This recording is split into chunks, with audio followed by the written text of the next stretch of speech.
नमस्कार, जनता टीवी देख रहे हैं आप। मैं हूं आपके साथ अमन त्रिपाठी। बुलेटिन में रुक करेंगे कुछ अहम खबरों की ओर। बनबसा में एसएसबी के जवानों ने चेकिंग के दौरान अवैध सामान और 40 कारतूस के साथ 2 व्यक्तियों को गिरफ्तार किया है, जिनमें से एक व्यक्ति विधायक प्रमोद नैनवाल का भाई है। दोनों के खिलाफ आर्म्स एक्ट में मुकदमा दर्ज किया गया है। बता दें कि एसएसबी के सहायक कमांडेंट की अध्यक्षता में सीमा पर चेकिंग अभियान चलाया जा रहा है। इस दौरान भारत से नेपाल को जा रहे 2 व्यक्तियों के संदिग्ध प्रतीत होने पर उनके सामानों की गहनता के साथ जांच की गई, जिसमें अवैध सामानों के साथ 40 अवैध कारतूस बरामद किए गए। मेरा भाई, क्योंकि हम अलग रहते हैं, हम उसका परिवार अलग रहता है, मैं अलग रहता हूँ। मैं पाकिस्तान में रहता हूँ, वो हल्द्वानी में अपने बच्चों के साथ रहता है। उसका कारोबार भी अलग है, ठेकेदारी का काम करता है। उसकी लाइसेंसी, उसके पास पिस्टल है। कल जो मुझे बताया कि कल जब वो क्योंकि वो लेबरों के काम से बनबसा आते जाते रहता है, तो लेबरों को लेने के लिए जब वो जा रहा था, तो जल्दीबाजी में जो बैग था, उस बैग की बाहर की जेब में उसकी लाइसेंसी जो पिस्टल थी, उसकी गोलियां निकालना वो जल्दीबाजी में भूल गया। और जब वहाँ एसएसबी ने चेक किया होगा तो वो निकल गया।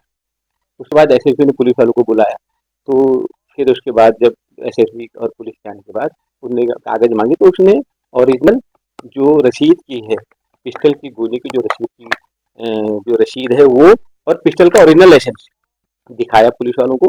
तो पुलिस वालों ने उसे संतुष्ट होकर के उनको घर भेज। तो वहीं पूर्व मुख्यमंत्री और कांग्रेस के वरिष्ठ नेता हरीश रावत ने अपने आवास में प्रेस वार्ता की। इस दौरान उन्होंने बीजेपी सरकार पर हमला बोला।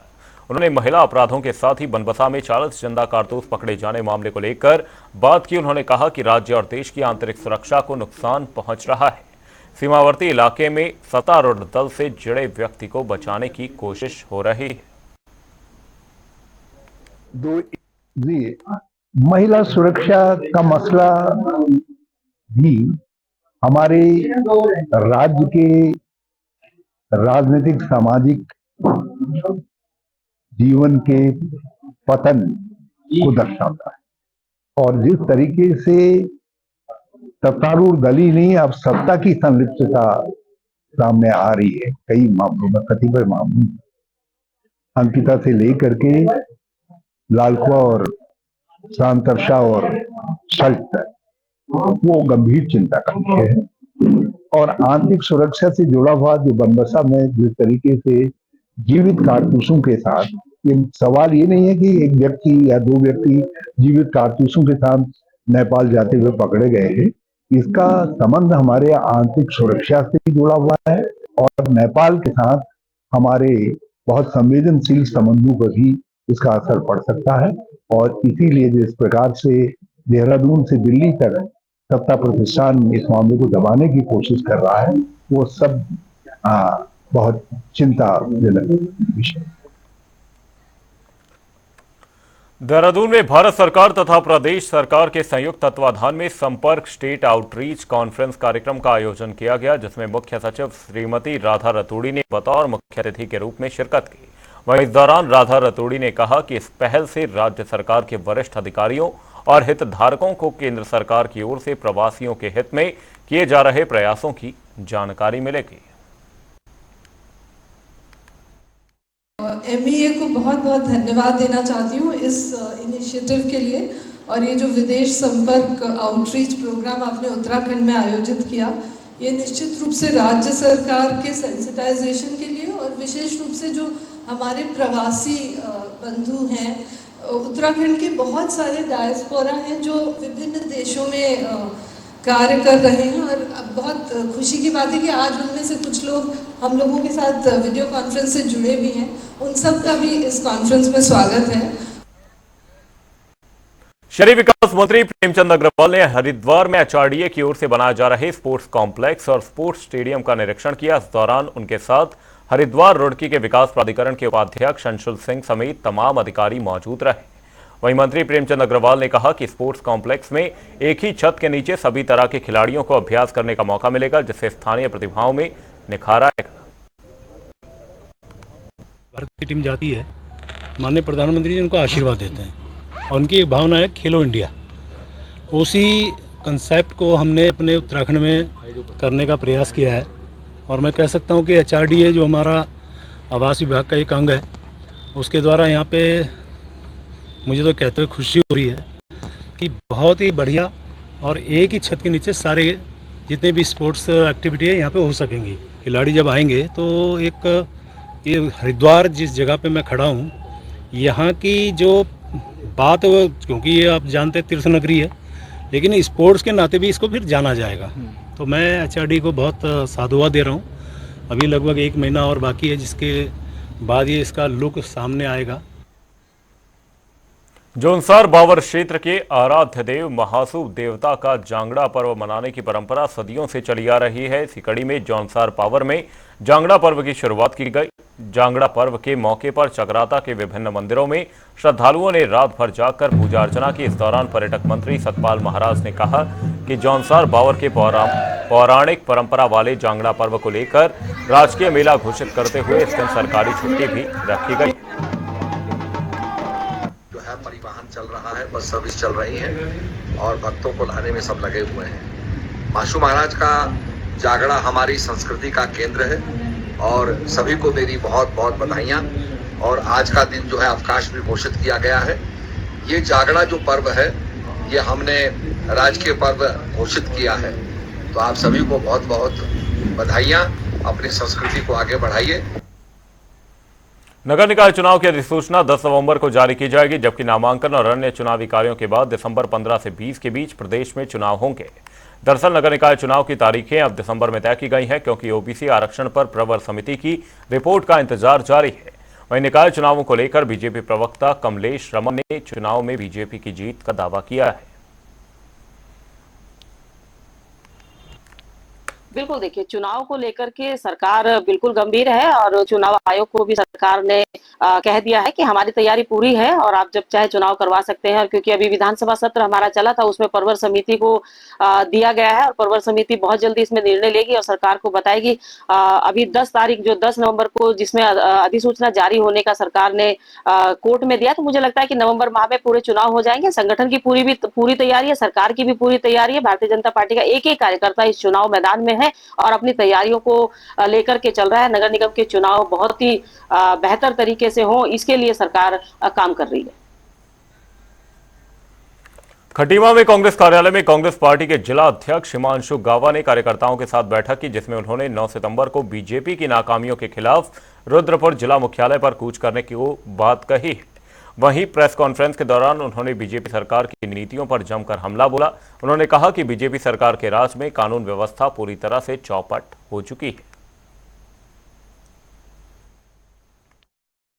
से हजारों की संख्या में कार्यकर्ताओं का कार्यक्रम बन रहा है रुद्रपुर आने का 9 तारीख को। इसमें महंगाई का रहेगा, बलात्कार का रहेगा। जिस तरह से बलात्कार रोज महिलाओं के साथ हो रहे हैं, जिस तरह से आज कानून व्यवस्था चौपट हो चुकी है, कानून नाम की कोई चीज नहीं है, महंगाई चरम पर है। इतनी बड़ी आपदा अभी हमारे प्रदेश में आई, उनको राहत मिलने वाला अभी तक कोई रास्ता नहीं निकाला, किसी को कोई राहत दी जाए। आज हमारे किसान धक्के खा रहे हैं। MSP का मामला है, महंगाई का मामला, मतलब सारे मामले तो इतने हैं कि ये सरकार जो है एक भी इन्होंने काम आज तक जो कहा आज तक पूरा नहीं किया।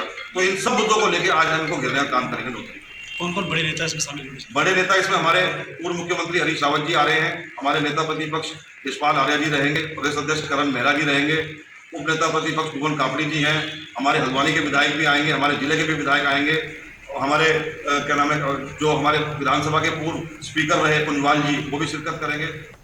देहरादून के DIT कॉलेज के कैंटीन में बच्चों के खाने में कीड़े मिलने की शिकायत आ रही थी, जिसके बाद लेकर खाद्य सुरक्षा विभाग की टीम ने डिप्टी कमिश्नर के RS रावत के नेतृत्व में कॉलेज में छापेमारी की। वहीं डिप्टी कमिश्नर ने बताया कि हमको लगातार खाने में कीड़े मिलने की शिकायत मिल रही थी, जिसके बाद हमने यहां पर पहुंचकर छापेमारी की। यहाँ से बच्चों से कुछ कंप्लेंट आई थी, उनके पेरेंट्स के थ्रू भी आई थी, हमारे जो डिस्ट्रिक्ट के स्टाफ है उनके पास आई थी। इसी क्रम में उन्होंने जो है हमारे जो देहरादून का फूड एंड ड्रग डिपार्टमेंट का जो हमारा स्टाफ है, उन्होंने 30 तारीख को आकर के यहाँ पे जांच की थी। लेकिन उसके बावजूद भी 30 तारीख के बाद भी कल 5 तारीख को भी जो कुछ वीडियो जो है वायरल हुए थे, जिसमें बच्चों को खाने में कुछ जो अनहाइजीनिक और कुछ ऐसी मिली हैं जो कि स्वास्थ्य के लिए हानिकारक हो सकती है। तो इसी क्रम में दोबारा से हमारे जो डिस्ट्रिक्ट के देहरादून के DO और FSO हैं, हमारे फूड सेफ्टी ऑफिसर, उन्होंने दोबारा से यहाँ पर जाँच की थी। इसी क्रम में जो है कल रात भी जो है कुछ और वीडियो वायरल हुए, जिस संबंध में जो मेरा उच्च अधिकारियों से प्राप्त निर्देशों के क्रम में मैं अपनी पूरी टीम के साथ, जो मेरे साथ इस समय मौजूद है, उनके साथ यहाँ DIT आया था और DIT की जो उनकी मैस है उसकी हमने जांच की है। अल्मोड़ा जेल में बंद अंडरवर्ल्ड डॉन प्रकाश पांडे और PP पांडे ने संन्यास की दीक्षा ली है। जूना अखाड़े के संत राजेंद्र गिरी महाराज ने संतों के साथ अल्मोड़ा जेल में पहुंचकर उन्हें संन्यास की दीक्षा दी। इतना ही नहीं, PP पांडे को कई मठों का उत्तराधिकारी भी घोषित किया गया। वहीं इस मामले में आलोचनाओं के बाद जूना अखाड़ा मामले की जांच कर रहा है। दरअसल श्री महंत हरिगिरी महाराज ने मामले का संज्ञान लिया है। उन्होंने कहा कि मामले की जांच के लिए 7 पदाधिकारियों की एक समिति बना दी गई है, जो अपनी जांच कर रिपोर्ट देगी। इसके बाद PP को जूना अखाड़े का संत बनाने वाले संतों पर भी कार्रवाई की जाएगी। कहना क्या है, उन्होंने दीक्षा ली है, उनकी इच्छा थी कि धार्मिक क्षेत्र में जाया जाए और धार्मिक भावनाएं लाई जाए, कि जो अंदर और भी हैं उनको भी एक अच्छी प्रेरणा मिले, एक सीख मिली। और उनकी इच्छा थी कि धारणा थी अंदर से कि हमको दीक्षा दी जाए। तो हमने श्री पंचदशनाम जूना अखाड़े की ओर से उनको अभी दीक्षा दी गई है। आगे जो भी कार्रवाई होगी, कुंभ नज़दीक में 2025 प्रयागराज कुंभ आ रहा है, तो हाँ उनको देखा जाएगा कि आगे जो भी आगे की प्रतिक्रियाएं हैं आगे करी जाएंगी। किस तरह जांच होगी, कितने ऐसा नियम है कि 52 में से 7 आदमी का समिति गठन किया जाएगा। 5 आदमी की रिपोर्ट को महत्व दिया जाता है। जो 5 आदमी कहते हैं कि वहाँ गलत किया गया है और कहीं पैसा लिया गया है, किसी प्रकार का आदान प्रदान हुआ है, किसी प्रकार का लोभ लालच में किया गया है, तो निरर्थक जो किया वो भी जूना अखाड़े से बाहर जाएंगे, कठोर कार्रवाई किया जाएगा। अल्मोड़ा जेल में बंद अंडरवर्ल्ड डॉन प्रकाश पांडे और PP ने संन्यास की दीक्षा ली है। जूना अखाड़े के संतों ने जेल में पहुंचकर प्रकाश पांडे को संन्यास की दीक्षा दी है। वहीं उनको कई मोटों का जिम्मेदारी भी दी गई है। ये मामला सोशल मीडिया पर आने के बाद जूना अखाड़े के संरक्षक महंत हरिगिरी ने इसका संज्ञान लिया है। उन्होंने कहा है कि 7 पदाधिकारियों की टीम बनाकर इस मामले की जांच की जाएगी। हालांकि जूना अखाड़े के जिन संतों ने इनको दीक्षा दी है उन पर भी कार्रवाई की बात कही है। कैमरा पर्सन के साथ में विकास करे, जनता TV, हरिद्वार। पूरे देश में गणेश चतुर्थी बड़ी धूमधाम से मनाई जा रही है। वहीं धर्मनगरी हरिद्वार में भी गणेश चतुर्थी के दिन जगह जगह पर गणपति भगवान की स्थापना की गई। वहीं हर साल अपने अलग थीम से गणपति विराजने वाले श्री महामाया गणपति संगठन ने भी गीता भवन में गणपति की स्थापना की। इस दौरान उन्होंने क्लाइमेट चेंज थीम पर पंडाल सजाया, जिसकी हर कोई तारीफ कर रहा है। प्रथम तो मैं महामाया संगठन और गीता भवन के समस्त जो ये आयोजन करता है उनको बधाई देना चाहूँगा आज के कार्यक्रम के लिए। और जो थीम इस वर्ष की जो इनके द्वारा चयनित की गई है, जलवायु परिवर्तन और प्रकृति का संरक्षण, वो बहुत अच्छी एक थीम है और बहुत ही अच्छे भाव और नेक सोच के साथ ये जो है आयोजन किया गया है। मुझे विश्वास है कि इस प्रकार के आयोजनों से जो हमारे आम जनमानस है उनके मन में पर्यावरण के प्रति और जलवायु परिवर्तन के प्रति जो एक चेतना है वो विकसित होगी। और पूरे भारत में जगह जगह पे भगवान गणपति जी का जो है मूर्ति की प्रतिष्ठा होती है। और आज ऐसा माना गया है कि आज के दिन जो है भगवान जी का जन्म हुआ है, भगवान गणपति का जन्म हुआ है, जो इस मूर्ति को 10 दिन तक अपने घर में रखते हैं। जो भी हमारे कष्ट है, जो भी दुख है, वो भगवान गणेश अपने साथ लेकर के चले जाते हैं। इसीलिए हमारे भारत में, अब पूरे भारत में दक्षिण से लेकर उत्तर तक जहाँ भी आप जाएंगे एक प्रथा बन गई है गणपति पूजा की। और मैं समझता हूँ हरिद्वार में घर घर में गणपति पूजन हो रहा है, भगवान गणपति जी की पूजा हो रही है। बहुत अच्छा लग रहा है क्योंकि हम सनातनी है, हम हिंदू है और प्रथम जो हमारी पूजा होती है गणपति जी की ही होती है। इसीलिए गणपति जी को पूजना बहुत अच्छा है, बहुत शुभ है। NCRB की रिपोर्ट के मुताबिक दुष्कर्म के मामलों में उत्तराखंड 9 पहाड़ी राज्यों में टॉप पर है। राज्य में स्थिति ये है कि विपक्ष के साथ साथ अब सत्ता पक्ष के नेता भी कानून व्यवस्था को लेकर सवाल खड़े कर रहे हैं। लेकिन सवाल ये है कि आखिर क्यों उत्तराखंड में अपराध का ग्राफ बढ़ रहा है। ये रिपोर्ट देखिए। कानून व्यवस्था पर सियासी बवाल, विपक्ष के साथ अब सत्ता पक्ष भी कर रहा सवाल। अचानक क्यों बढ़ने लगा क्राइम का ग्राफ? अपराधियों में नहीं कानून का खौफ। देवभूमि उत्तराखंड की शांत वादियों में अपराध का जहर घुलता जा रहा है। आए दिन अपराधों की बढ़ती संख्या शांति वादियों के इस प्रदेश में चिंता बढ़ा रही है। अब इसी बीच मुख्यमंत्री पुष्कर सिंह धामी ने बिगड़ती कानून व्यवस्था के बीच अधिकारियों की आपातकालीन बैठक बुलाई, जहां उन्होंने राज्य में अपराध की बढ़ती घटनाओं पर नाराजगी जताते हुए अपराधियों के खिलाफ कड़ी कार्रवाई के निर्देश दिए हैं। कानून व्यवस्था हमारे लिए बहुत हमारी प्राथमिकता है। महिलाओं की सुरक्षा और सशक्तिकरण दोनों ही हमारी प्राथमिकता में रहा है और लव जिहाद और डेमोग्राफिक चेंज जैसे मुद्दे हैं। इन मुद्दों पर पूरी सक्रियता से और संवेदनशीलता से और त्वरित रूप से कार्रवाई करने के निर्देश दिए हैं। कहीं भी लव जिहाद या इस प्रकार की जो भी घटनाएं जहां भी आ रही है, वहां पर प्रशासन को, पुलिस को कहा गया है कि सख्ती से उस पर कठोरता से काम करें। उत्तराखंड में कानून व्यवस्था एक बार फिर सवालों के घेरे में है। राज्य में स्थिति ये है कि विपक्ष के साथ साथ अब सत्ता पक्ष के नेता भी कानून व्यवस्था को लेकर सवाल खड़े कर रहे हैं। ऐसा ही हरिद्वार के मौजूदा सांसद त्रिवेंद्र सिंह रावत ने किया है। त्रिवेंद्र सिंह रावत का कहना है कि वो अनुभव कर रहे हैं कि हरिद्वार में दिन दहाड़े डकैती चिंता का विषय है। पुलिस का डर बदमाशों में दिखना चाहिए, जो बिल्कुल भी दिखाई नहीं दे रहा, और उत्तराखंड के लोग खुद को असुरक्षित महसूस कर रहे हैं। मैं ये अनुभव कर रहा हूं कि पुलिस की जो ड्यूटी है, जो उनकी पुलिसिंग है, वो जहां होनी चाहिए उसके इतर कहीं और काम में पुलिस लगी हुई है। इसलिए मैंने ये बात उठाई थी।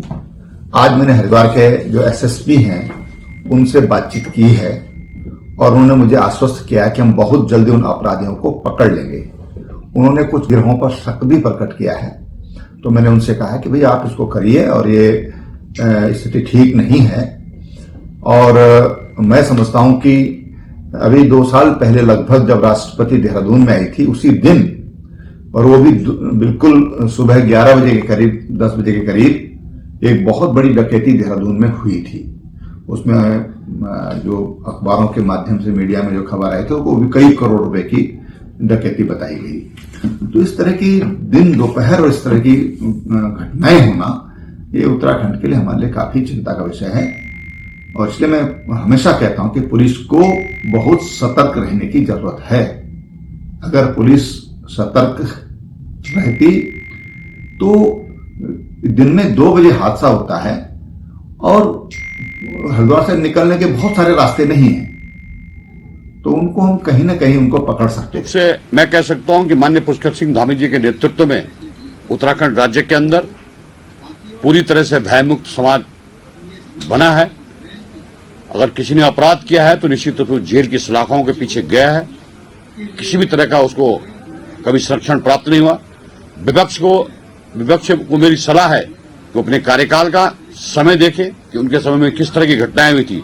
आज कोई भी अपराधी है, कोई भी बाहर नहीं घूम सकता है, चाहे उसने किसी तरह का अपराध किया हो, निश्चित रूप से। और बाकी जो कानूनी कार्रवाई वो गतिमान रहेगी, लेकिन मैं कह सकता हूं कोई अपराधी बाहर नहीं घूम रहा है। त्रिवेंद्र के इस बयान ने बीजेपी की चिंता को बढ़ा दिया है। इस बीच राज्य में महिलाओं के साथ हो रहे अपराधों के मामले में दायर जनहित याचिका पर सुनवाई करते हुए हाई कोर्ट ने टिप्पणी की है कि ये बेहद गंभीर समस्या है। तो वहीं कांग्रेस प्रदेश भर में कानून व्यवस्था के मुद्दे पर सरकार के खिलाफ प्रदर्शन कर रही है। कांग्रेस का कहना है कि अधिकांश मामलों में बीजेपी के नेता ही अपराध में शामिल हैं और सरकार कोई कार्रवाई नहीं कर रही। कि राज्य में कानून व्यवस्था नाम की चीज नजर नहीं आ रही है। आए दिन बेटियों के साथ बलात्कार हो रहे हैं, उनकी जघन्य तरीके से हत्या हो रही है, आए दिन लूटपाट की घटनाएं हो रही हैं, डकैती की घटनाएं हो रही हैं, लेकिन कानून व्यवस्था कहीं धरातल पे नजर नहीं आ रही है। पुलिस प्रशासन मूक दर्शक बना हुआ है और पुलिस का जो इस्तकबाल होना चाहिए था वो कहीं नजर नहीं आ रहा है। अपराधियों में पुलिस प्रशासन का खौफ नहीं रह गया है, क्योंकि कहीं ना कहीं अपराधियों के साथ पुलिस प्रशासन की साठगांठ नजर आ रही है। आप देखिए, बेटी अंकिता भंडारी प्रकरण में आज तक वीआईपी के नाम का पता नहीं लगा और मंत्री ने बेशर्मी से सदन में बयान दिया कि कमरा ही वीआईपी है। पुलिस के अधिकारी भी यही बयान देते नजर आए, तो अपराधियों के हौसले क्यों बुलंद नहीं होंगे। देहरादून में रिलायंस ज्वेलरी शोरूम में 20 करोड़ की डकैती हुई, आज तक डकैती का माल बरामद नहीं हुआ। और फिर से हरिद्वार में आपने देखे कि 5 करोड़ की डकैती ज्वेलरी शोरूम में हो गई। अपराधियों के हौसले बुलंद है। बाबा तरसेम सिंह जी की हत्या दिन दहाड़े हुई और सैकड़ों किलोमीटर तक आधुनिक हथियार लेकर के अपराधी गए।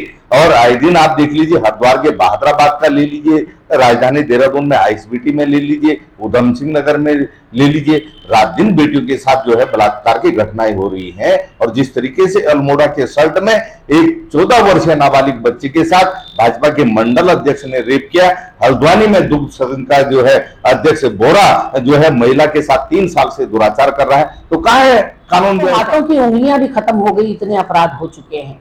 एक पखवाड़े में अगर दर्जन भर से ज्यादा दुष्कर्म, और उन दुष्कर्मों में भी 90% से ज्यादा नाबालिग बच्चियों के साथ दुष्कर्म, तो आप सोच सकते हैं कि समाज किस ओर जा रहा है, और खास करके उत्तराखंड किस ओर जा रहा है। हम आज इस मुहाने पर पहुंचे कैसे, ये एक यक्ष प्रश्न है। इसलिए क्योंकि इस पूरे कांड को खाद और पानी दे रहा है तो वो भारतीय जनता पार्टी का नेतृत्व दे रहा है। जब आप बृजभूषण शरण सिंह, कुलदीप सेंगर, चिन्मयानंद जैसे लोगों को संरक्षण देंगे, तो आप जो है पूरे पुलिस प्रशासन को और पूरे अपने कार्यकर्ता कैडर को एक संदेश देते हैं कि भारतीय जनता पार्टी अपराधियों की संरक्षक है, और जहां अपराधियों के ऊपर कोई कार्रवाई नहीं होती। बड़े बड़े अपराध आप देखिए, मंत्री ने सरेआम सड़क पर पीटा एक कार्यकर्ता को, कुछ नहीं हुआ। एक विधायक ने सरेआम बुलडोजर चला दिया, कोई कुछ बाल बांका उसका नहीं होता। और आधा दोष इसमें कहीं ना कहीं गोदी मीडिया का भी है कि गोदी मीडिया जैसे ही दुष्कर्म होता है या कोई अपराध होता है, उसमें धर्म खोजने लगता है।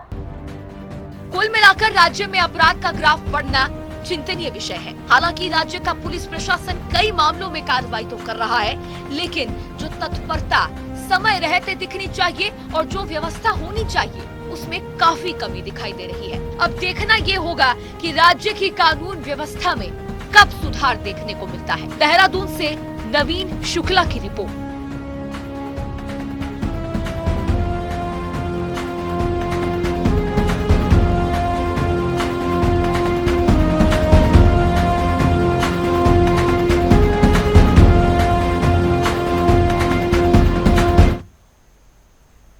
इस बुलेटिन में फिलहाल के लिए सिर्फ इतना ही।